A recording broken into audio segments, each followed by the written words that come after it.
A graça e a paz de nosso Senhor e Salvador Jesus Cristo. Está longe do almoço, né? Parece que os irmãos já enfraqueceram. A graça e a paz de nosso Senhor e Salvador Jesus Cristo. Amém. Glória a Deus. Hoje é dia 20, né? Estamos pertinho do Natal. O que se comemora no dia do Natal? Amém. Há uma discussão muito grande, né? Sobre a data, que essa não é realmente a data. Mas nessa noite, eu gostaria de deixar essa discussão de lado, para que nós pudéssemos nos concentrar num presente que Deus nos deu nesse dia, no dia do nascimento de Cristo, seja dia 25, seja dia 1º de janeiro, seja dia 2 de fevereiro, seja qual dia for do ano. O certo é que Ele nos deu um presente. O título dessa palavra de hoje é um presente que Ele nos deu. Eu creio que os irmãos já podem imaginar qual foi o presente que Deus nos concedeu no dia do nascimento de Jesus. Eu gostaria que os irmãos abrissem suas Bíblias no livro do profeta Isaías, no capítulo 9. E no versículo 6 em diante. Aliás, nesse momento, só o versículo 6. Isaías, profeta messiânico, o profeta que mais profetizou sobre Jesus, ou sobre o Messias. Capítulo 9, versículo 6. Amém? Eu vou ler, os irmãos acompanhem aí com bastante atenção. Porque um menino nos nasceu, um filho se nos deu, e o principado estará sobre os seus ombros, e se chamará o seu nome. Ali tem uma vírgula, irmão, mas na verdade no texto original mesmo não tem aquela vírgula, tá? O primeiro nome dele é Maravilhoso Conselheiro, Deus Forte, Pai da Eternidade e Príncipe da Paz. Amém? Amados irmãos, queridos ouvintes da palavra do Senhor, antes de começar a palavra aqui, eu quero dar um abraço de cura no meu presidente, no meu amigo, Tiago Lucena. Ele me passou aqui uma mensagem um pouco antes de começar o culto, me dizendo que o avô dele já teve uma melhora substancial. Para quem não sabe, o avô do Tiago está internado na UTI, entubado com Covid. E como ele teve contato com o avô, ele preferiu cumprir a quarentena, né? E ele me passou essa mensagem. O avô dele estava fazendo hemodiálise, hoje já não precisou mais fazer hemodiálise. Os rins já voltou a funcionar de forma satisfatória. E eu tinha que transmitir isso para a igreja, porque nós temos levantado um clamor pelo avô do Tiago, pelos pais do Tiago. Os pais do Tiago estão cumprindo a quarentena sem nenhum sintoma, uma coriza bem fraca. Glória a Deus por isso. E eu tinha que trazer essa notícia à igreja, para a igreja saber que o nosso Deus, que o meu Deus, o seu Deus, ainda nos ouve e ainda atende às nossas orações, atende o nosso clamor, porque nós temos clamado para Deus tocar na vida do avô do Tiago e restaurar a saúde dele.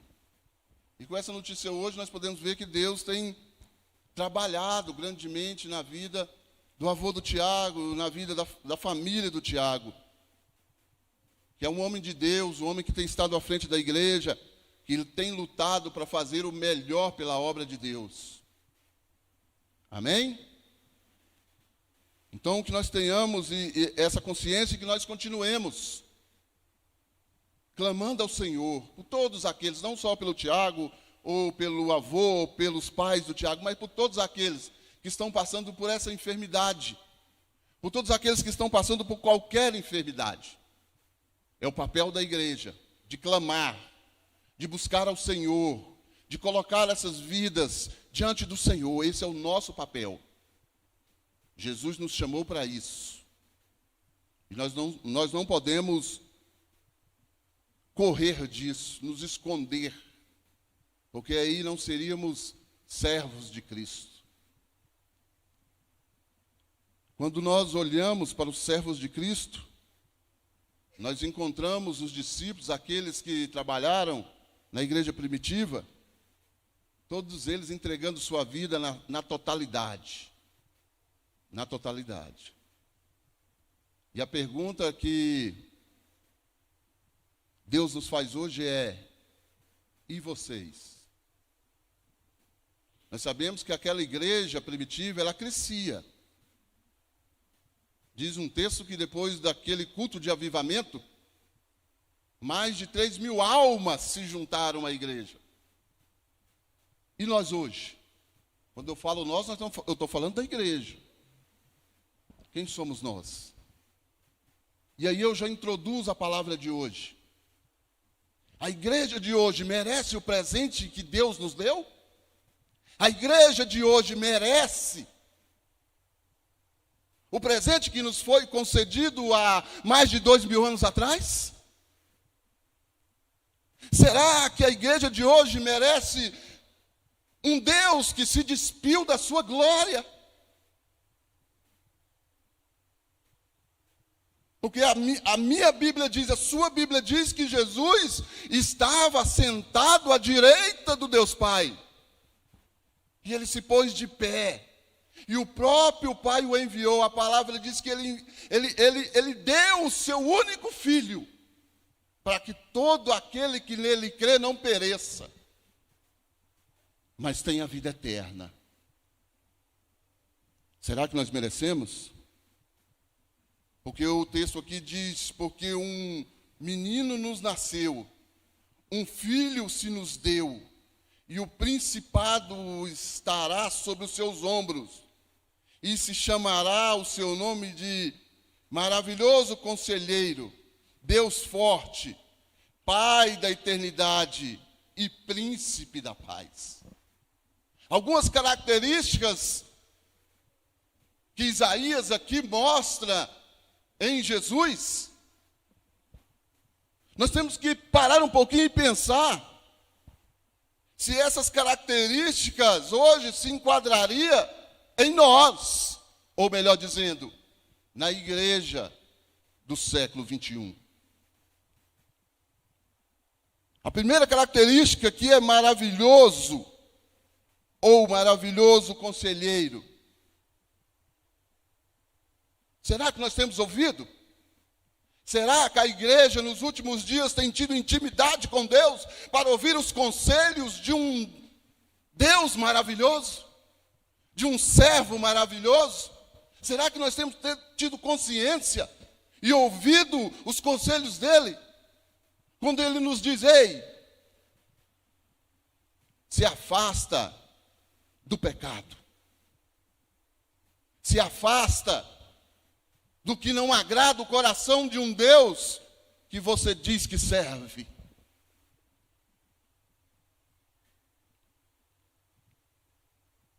Deus forte. Quantas pessoas têm nos procurado? Quantas pessoas têm sentado conosco no gabinete pastoral e têm dito assim: Marcos, eu não tenho mais forças. Outro dia eu disse para um que me procurou e disse que ia suicidar. Não sei se os irmãos notaram, domingo passado, ao encerrar o culto aqui, eu saí com pressa, um rapaz me parou ali e me disse: eu preciso conversar com você. Eu tive uma recaída, eu voltei a usar drogas, e nisso minha esposa me abandonou, meus filhos me abandonaram, eu voltei a morar na casa do meu pai. Como meu pai descobriu que eu estava usando drogas, ele não quis dentro da casa dele, me colocou num quartinho lá no fundo. Eu não saio mais do quarto, eu estou em depressão, eu não quero mais viver, e eu vou me matar. Deus forte. Eu disse a ele: ei, que Deus é esse que você serve? Que Deus é esse que você serve, que você clama a Ele e Ele não te responde? Que Deus é esse que você serve? Que Deus é esse que você está firmando as suas forças e a sua fé, que você clama a Ele e Ele não te sustenta? Ele disse: eu não acredito mais nesse Deus. Eu falei: pois é, mas eu acredito. E você vai vencer. Se você não tiver fé, você vai vencer pela minha. Porque eu conheço um Deus que pode todas as coisas. Eu conheço um Deus que transforma, um Deus que muda. Eu conheço um Deus que quando eu clamo, Ele se põe de pé, ergue as suas mãos e muda a situação. Eu conheço um Deus forte, um maravilhoso conselheiro, que quando eu oro, Ele me responde e sussurra nos meus ouvidos a voz suave: ei, deita aí, deita, dorme que eu quero falar contigo. Foi esse presente que Deus nos deu. Foi esse presente que Deus nos deu. Um maravilhoso conselheiro. Um Deus forte. Um Pai da eternidade. Nessa mesma hora, nesse mesmo dia, eu disse para aquele jovem: ei, se você perder a sua vida, se você tirar a sua vida, qual é a comunhão que você tem com Deus? Ele disse: não, mas a vida é minha, eu tiro se eu quiser. O negativo. Negativo. A Bíblia não me diz isso. E ele me desafiou, ele disse: então me prova. Falei: quantas mensagens você já ouviu no texto lá da prostituta que ia ser apedrejada? Da adúltera que ia ser apedrejada? Ele disse: vários. E eu falei: até hoje você não aprendeu. E ele: mas aquilo quer dizer o quê? Jesus. Eu falei: presta atenção, meu querido. A Bíblia é clara. O Evangelho é simples. Nós é que complicamos. Jesus chega ao cenário. Jesus chega, todas aquelas pessoas com aquelas pedras iam apedrejar, iam matar aquela mulher, porque era o costume. Jesus abaixa a cabeça, começa a riscar a areia e diz: quem não tiver pecado, atira a primeira pedra. O que você entende disso? Eu tenho pecado. Você tem pecado. O juiz lá no Supremo Tribunal Federal tem pecado. Então nenhum de nós pode tirar a vida de ninguém, nem a nossa. O único naquele lugar que podia tirar a vida era Jesus, que não tinha pecado. Então quem dá a vida é Ele, quem tira é Ele. O direito de dar e de tirar é dele, não é meu, não é seu. Ele começou a encher os olhos d'água, começou a chorar. E disse: eu nunca prestei atenção nisso, Marcos. Eu falei: pois é, chefe, você está longe dele. E quando nós estamos longe dele, o Espírito de Deus começa a se entristecer. E ele começa a não mais sussurrar nos seus ouvidos. Ele começa a não mais conversar com você. Porque você não o procura. Porque você não tem intimidade com ele. Você não é amigo dele. Porque quando nós procuramos Ele, quando nós abrimos a porta para Ele, a Bíblia diz que Ele entra e ceia conosco. Ceia significa intimidade. Você tem aberto seu coração para Deus? Você tem aberto a janela do seu ser, do seu pessoal para Deus, para que Deus possa entrar? Ou desculpa, a porta, que quem entra pela janela é o inimigo. Você tem aberto a porta do seu ser para Ele, para que Ele possa entrar, sentar na sua mesa e ceiar com você? Meu amado, minha querida, o nome dele é maravilhoso e conselheiro, Deus forte, Pai da eternidade. Ele é o Pai da eternidade. A salvação está na mão dele. E pela graça ele nos concede ela. Graça é dom imerecido, nem eu e nem você merece, mas Deus derrama ela sobre nós. Ele é o Pai da eternidade. Ele foi ontem, é hoje e vai ser eternamente.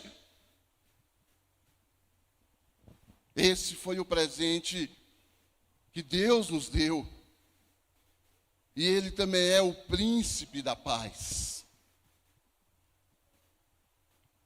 Esse jovem precisava de paz.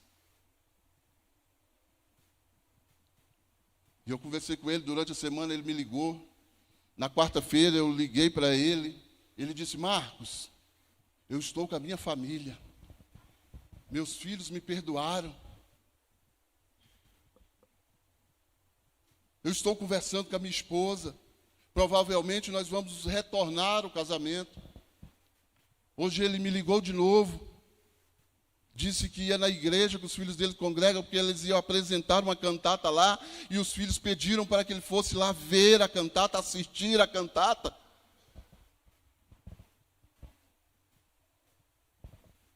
Maravilhoso conselheiro. Deus forte. Oração. Pai da eternidade. Salvação por ele. E príncipe da paz. Você tem tido paz, irmão? Você tem podido deitar, colocar sua cabeça no travesseiro e dormir em paz? Descansar em paz? Como é que está aí? Esse é o presente que Deus nos deu. Quer mais um pouquinho desse presente? Deixa eu te mostrar mais um pouquinho desse presente. Passa aí, vamos um pouquinho para frente, o livro de Isaías. Vai no capítulo 53 aí, por favor. Projeta aí para mim, Maria, por favor, se der. Isaías, capítulo 53, o versículo 1 em diante. Está escrito lá assim, ó, eu vou ler até o versículo 7. Quem deu crédito à nossa pregação? A quem se manifestou o braço do Senhor? Porque foi subindo como um renovo. Preste bem atenção. Preste bem atenção para você conhecer o presente que Deus tem te dado. E Ele está às suas mãos, Ele está aí do seu lado, Ele quer te abraçar.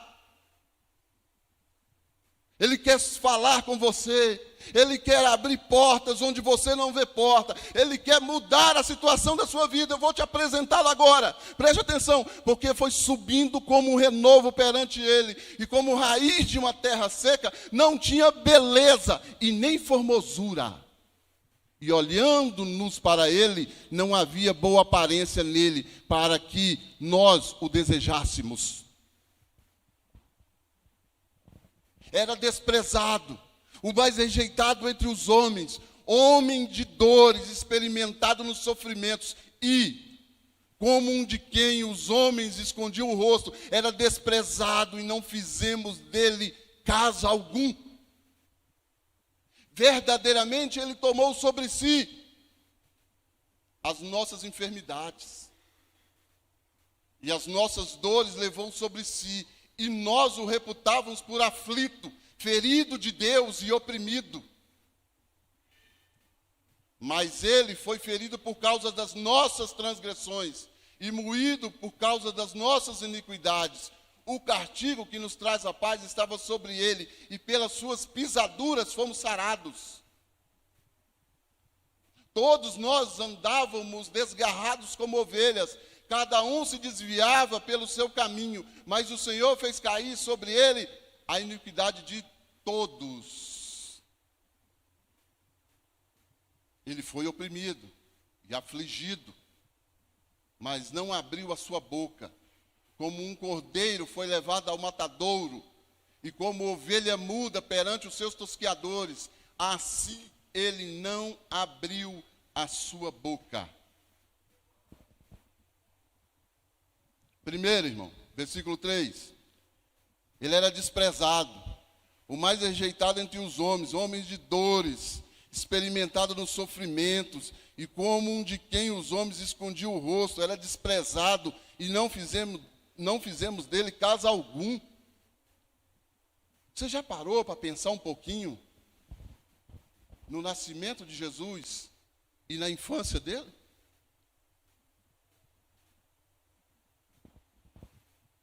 A mãe engravidou virgem. Sabemos nós toda a história. O marido José, pensa se fosse hoje, traz para os dias de hoje essa história. Pensa, você que é mulher, você engravidando sem ter relacionamento com seu marido. O que seu marido falaria para você? Pensa numa gestação complicada. Mesmo o anjo aparecendo para José. Mas e as outras pessoas? E os comentários? E as conversinhas? Você já parou para pensar como foi a gestação de Jesus? Hoje os psicólogos, hoje quando a mulher engravida, ela passa para o psicólogo conversa com ela, orienta para que tenha uma gravidez calma, evitar muita coisa. Então. Imagine como foi a gravidez de Jesus. E isso, na questão espiritual, Deus colocava Maria e José para fugir. Porque sabemos nós que Jesus era perseguido, mesmo antes do seu nascimento.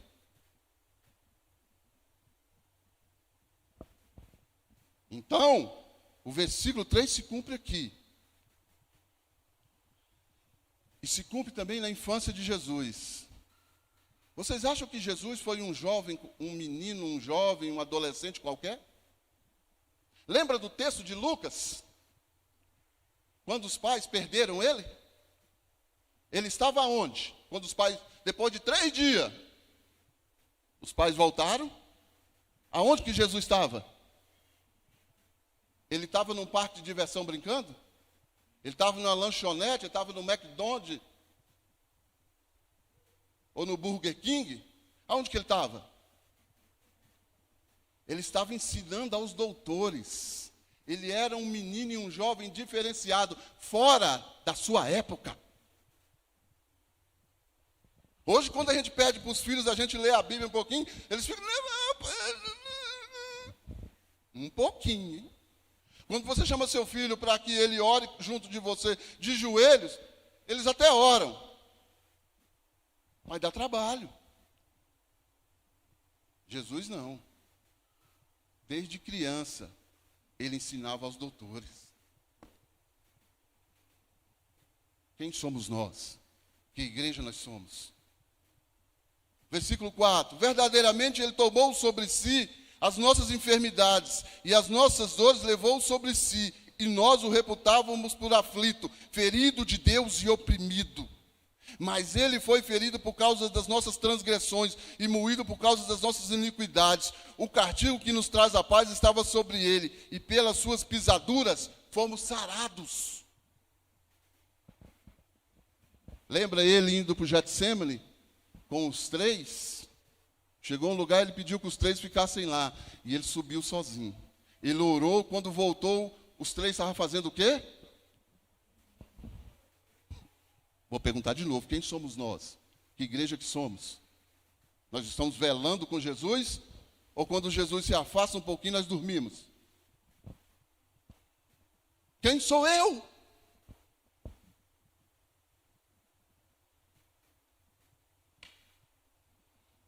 Quem somos nós?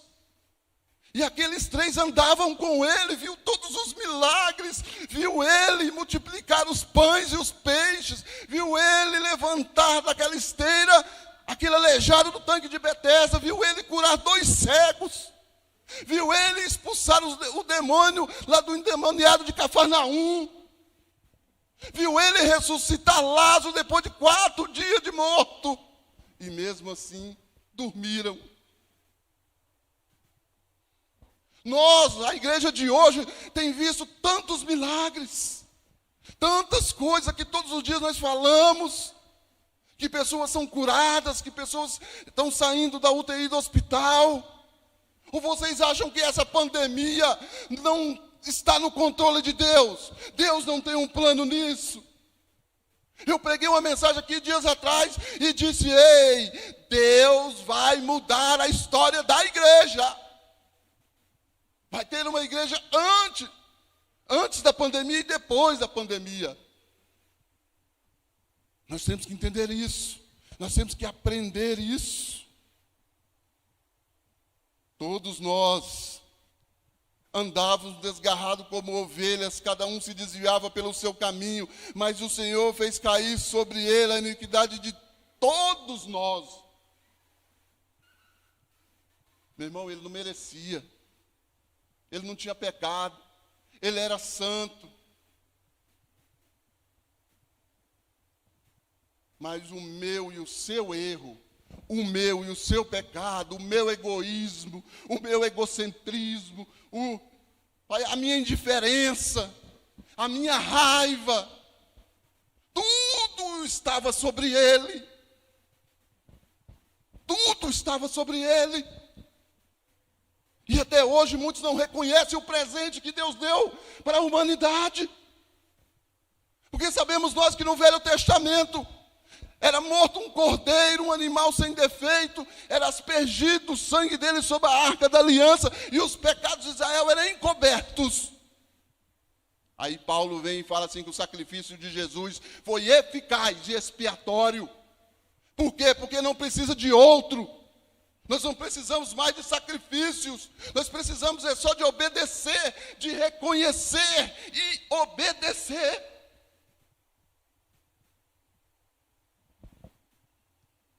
E o texto, a história de Jesus nos diz isso.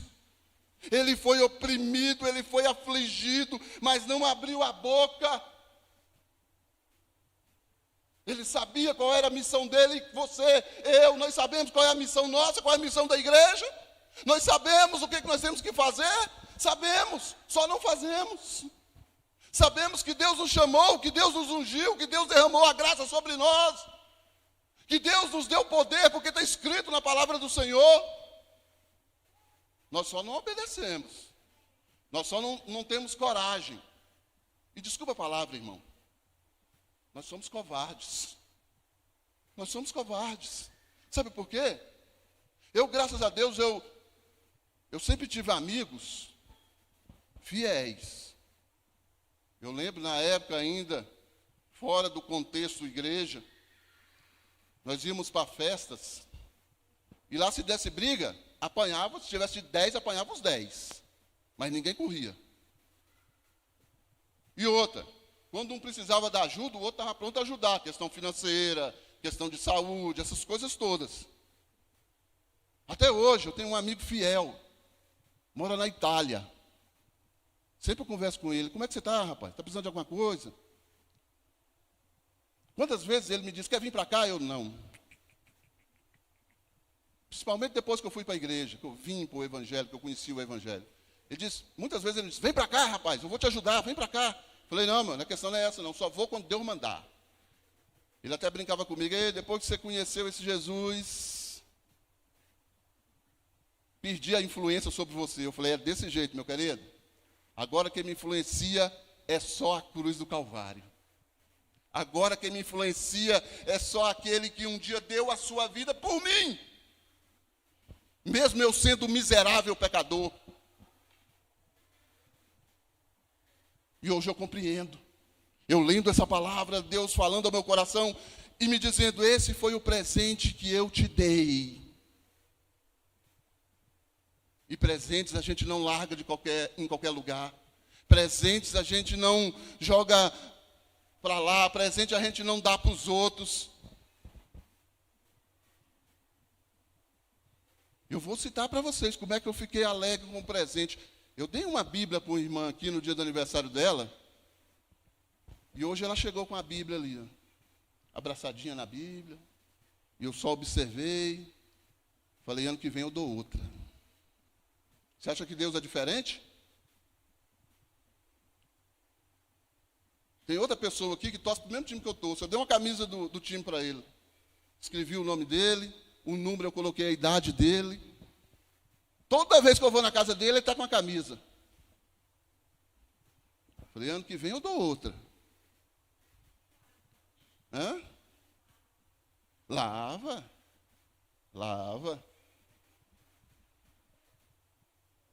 Só que ele gostou do presente. Quando Deus nos dá alguma coisa, nós temos que aprender a ser dessa forma, gostar do que Deus nos deu.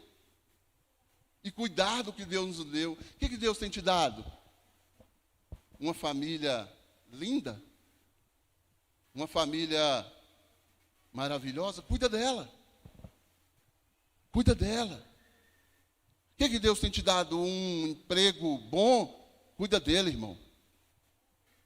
Seja fiel a Deus. Para que Deus seja fiel com você. Até porque a Bíblia diz que mesmo sendo infiéis, Deus é fiel conosco. Se você for fiel, imagina o que Deus pode fazer. Então nós temos que ter essa intenção, ter essa linha de raciocínio. Deus nos deu um presente e nós temos que cuidar desse presente. Mas que forma que eu cuido desse presente? Sendo fiel, obedecendo, não trocando ele por nada. Deixa eu te dar uma notícia, tem gente que troca Jesus por qualquer coisa, por qualquer coisinha. Às vezes nós ouvimos frases que nos deixam indignados, sabia? Às vezes nós ouvimos frases de pessoa, vem e nos fala assim, eu prefiro o meu prazer do que o prazer de Deus. Ei, meu irmão, se a pessoa entendesse o que acontece no mundo espiritual, se a pessoa entendesse que a palavra, o apóstolo Tiago fala que a palavra tem poder. Certa vez eu disse a um pastor, ele foi na minha casa me visitar, e disse assim que ele tinha o poder para excluir a pessoa da comunhão com Deus. Eu negativo. Quem me conhece sabe que eu sou meio boca dura, né? Eu não rodio muito toco para falar o que eu acho, não. Falei, negativo. Ele é por quê? Eu falei, eu levantei a mão, eu aceitei a Jesus. Eu só saio da comunhão com Deus quando eu confessar, quando eu disser que eu não quero mais Jesus. Com a boca confessares. Quando você aceita Jesus. Agora a igreja pode decidir. A pessoa está em pecado, ela não pode subir aqui, ela não pode estar em comunhão. Isso é outra coisa, é disciplina. Mas a comunhão com Deus, eu aceitei, eu nego. É Bíblia. Fica bravo comigo não, tá? É a Bíblia. Briga com Deus. E nós temos que entender isso. Nós temos que ver isso e ter essa atenção, não trocar Deus por nada. Você tem trocado Deus por quê? O que tem te tirado da presença de Deus? O que tem te tirado da intimidade com Deus? Quarta-feira eu falei sobre isso. Quarta-feira retrasada eu falei a sós com Deus. Lembra do texto? Quando orares, entra no teu quarto. E no oculto Deus o ouvirá. E em oculto ele te recompensará publicamente. A sós com Deus. Quarta-feira passada eu falei, buscai primeiro o reino de Deus e a sua justiça. E todas as coisas vos serão acrescentadas. Intimidade com Deus. Hoje eu estou mostrando para você um presente que Deus tem para você. Um presente de um homem que se propôs morrer por você. Que se propôs a ser xingado, a ser cuspido, a ser massacrado, a ser machucado, a carregar uma cruz que não era dele, a cruz era minha e sua. A cruz do Calvário não era dele, aprenda isso. A cruz do Calvário era minha e sua, mas mesmo assim ele se propôs a carregar a cruz. E eu vou concluir agora. Preste atenção. Pedro andou com Jesus, todo o ministério de Jesus. E teve uma hora que Jesus disse para ele assim, Pedro, antes que o galo cante, você vai me negar 3 vezes. Pedro vira para Jesus e diz: vou nada, nego não. Pedro era aquele homem duro.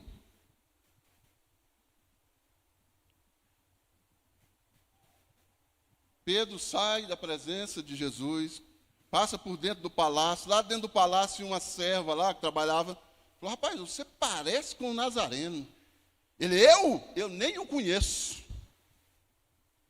Desce mais um pouquinho, encontra um homem lá na saída. E o homem diz: rapaz, até sua fala é igual a dele. Como já disse que eu nem conheço. Vem a terceira pessoa e diz: eu vi você andando com o Nazareno. E eu penso assim, penso eu, tá? Pedro brabo, esmurrando a parede: eu já disse que eu não conheço esse homem. Aí o galo canta. Aí o duro não é você negar Jesus. É aquele olhar de Jesus. Diz o texto que Jesus olhou para Pedro. Você já parou para pensar? Quando você nega ele com as suas atitudes, com as suas ações, o olhar de Jesus para mim e para você? A questão não é negar ele, a questão é o olhar dele, ele lá na cruz do Calvário, sendo morto por você e você negando ele. Deus nos dá um presente, Deus nos dá a glória dele para nós, e nós o negamos, e nós não sabemos como desembrulhar esse presente, e nós não sabemos como tirar ele da caixa, nós não sabemos aonde colocar ele, se em cima da estante ou no nosso coração. Nós não sabemos se nós colocamos ele lá no criado mudo do quarto, ou se nós colocamos ele em meio à nossa vida e deixar ele, através do Espírito Santo, agir nas nossas ações, no nosso caminhar, no nosso falar e até no nosso proceder. Aonde você vai colocar Jesus? Aí, presta atenção, Jesus é morto, Jesus é sepultado, Jesus ressuscita e Jesus se encontra com os discípulos na beirada do lago de Tiberíades, ou se queiram, o mar da Galileia. João, lá em cima do barco, junto com Pedro, vê Jesus de longe. E João se toma de uma grande alegria e pula na água e vai se encontrar com Jesus. Pedro lembra do olhar. Pula do outro lado do barco, grita para um que está dentro do barco jogar a capa. A pessoa joga, ele pega a capa, embrulha e sai. Só que, meu irmão, deixa eu te falar uma coisa para você. Quando você ganha o presente, você pode até dar a volta, mas quando você olha para o presente, você não dá conta de ficar longe dele. Pedro sai, dá uma volta e vem voltando devagarzinho. Como Pedro era muito falastrão, fazia muito barulho, ele chegou, ficou quietinho, e todo mundo prestando atenção em Pedro. Ele não estava agindo conforme ele era. Ele vai lá, pega um peixe, um pedaço do peixe que estava assando, pega o mel, derrama em cima do peixe.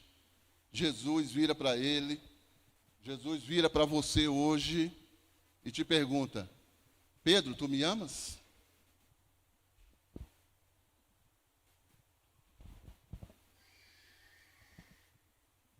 Eu não vou me alargar. Essas três perguntas de Jesus têm 3 simbolismos, tá? Eu não vou me deter nela não, porque senão nós vamos até 10 horas da noite. Jesus, aí Pedro responde: sim, eu te amo. Jesus pergunta pela segunda vez: igreja, você me ama? O que a igreja responde? O que a igreja responde? Beleza. Aí Jesus pergunta a terceira vez: Pedro, ou melhor dizendo, igreja, tu me amas? Eu vou responder, tá? Porque ele respondeu diferente. Ele já respondeu bravo: Senhor, Tu sabes o quanto eu te amo. Você sabe qual é a diferença de Jesus para nós? Lembra do texto do enterro do filho da viúva de Naim? Você sabe que tem uma lei, ela é internacional, tá? É uma lei internacional. Você não pode parar um cortejo de fundo, já viu? Você vai passando no cortejo de fundo, o sinaleiro está fechado, os outros carros param e o cortejo segue. Essa é outra mensagem que eu prego, quebrando o protocolo. Jesus veio e parou o cortejo fúnebre. Quando Jesus olhou para trás, não tinha mais nenhum. A Bíblia diz que ele tocou no esquife. Vou desmistificar o texto. Esquife é madeira. Jesus não tocou no esquife, Jesus tocou no defunto. Você sabe por que Jesus ressuscitou aquele menino?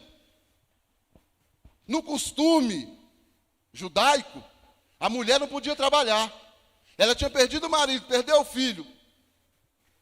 Aí Jesus, a diferença de Jesus para nós, é que Jesus sonda o coração. Salmista Davi diz que ele esquadrinha o meu e o seu coração.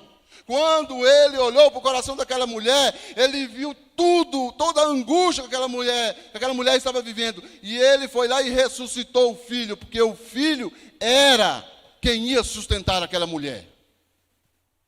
Com Pedro não foi diferente. Quando Jesus perguntou a primeira vez, ele já estava sondando o coração de Pedro. Quando ele perguntou a segunda vez, ele já sabia tudo que tinha no coração de Pedro. Aí você tenta se esconder de Deus, se ele tem o poder de sondar o meu e o seu coração, se ele tem o poder de esquadrinhar o meu e o seu coração. Vou terminar agora. Quantos aqui lembram qual foi a frase que Jesus falou para Pedro?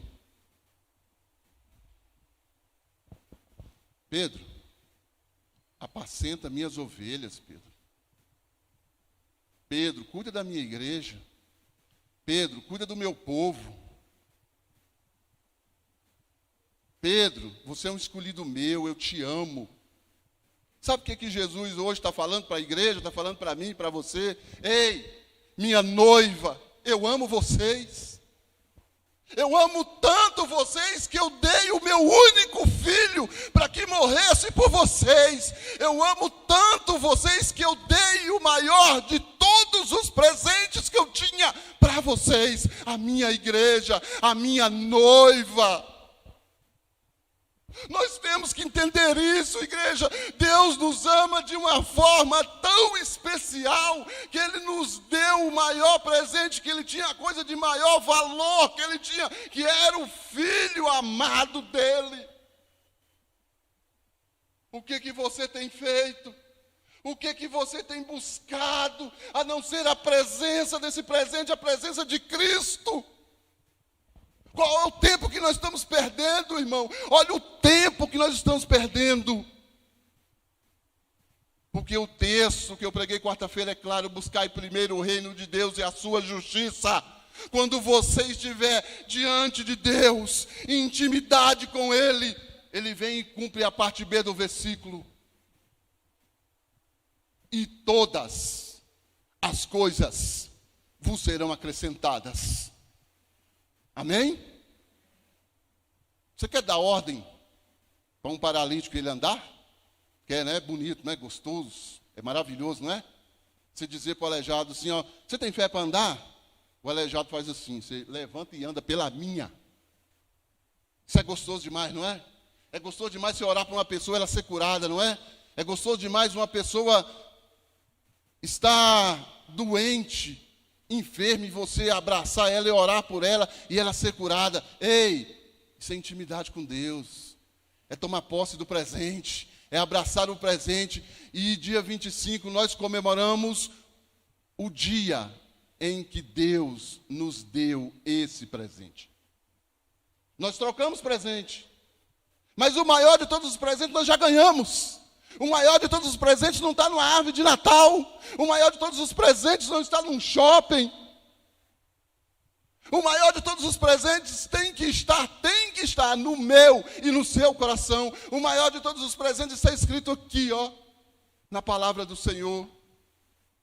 E Ele mesmo diz: eu sou o caminho, a verdade e a vida. E ninguém vai ao Pai, senão por mim. Eu não sei de que forma que você está vivendo. Eu não sei de que forma você está passando. Mas eu te digo, hoje é noite de reconcílio. Hoje é noite de você dizer para Deus. Hoje é noite de você fechar seus olhos e dizer para Ele: Pai, eu quero esse presente, Pai, eu vou abraçar esse presente hoje, vou tirar ele, vou desembrulhar ele, vou tirar ele da caixinha, Pai, e não vou colocar na estante ou no criado mudo, vou colocá-lo no meu coração, para eu não pecar contra Ti.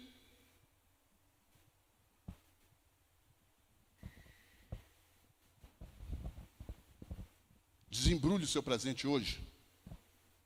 Tire ele da caixinha, abraça ele, dê um beijo nele, faça como João, coloque sua cabeça no colo dele e diga para ele: Tu és meu Deus, Tu és meu Senhor, e eu te amarei por toda a minha vida e por toda a eternidade. Amém? Louvado, engrandecido o nome do Senhor Jesus. Feche seus olhos. Tem uma música? Pós? Tá. Então vou só terminar aqui. Irmãos, feche seus olhos agora, vamos orar. Amém? Feche seus olhos, abaixe suas cabeças. Sabe, aquelas coisas que você passou durante toda a semana, que vinha te tirando da presença de Deus, aquelas coisas que vinha te tirando da presença do Senhor, aquelas coisas que vinha tirando o seu foco de Cristo. Esqueça tudo agora. O seu foco agora é Cristo. O seu foco agora é o Senhor. Fale com Ele agora. Fale para Ele: Jesus, eu sei que eu tenho errado. Eu sei que eu tenho procedido de forma errada, que eu tenho feito coisas erradas que não agradam ao Senhor, Pai.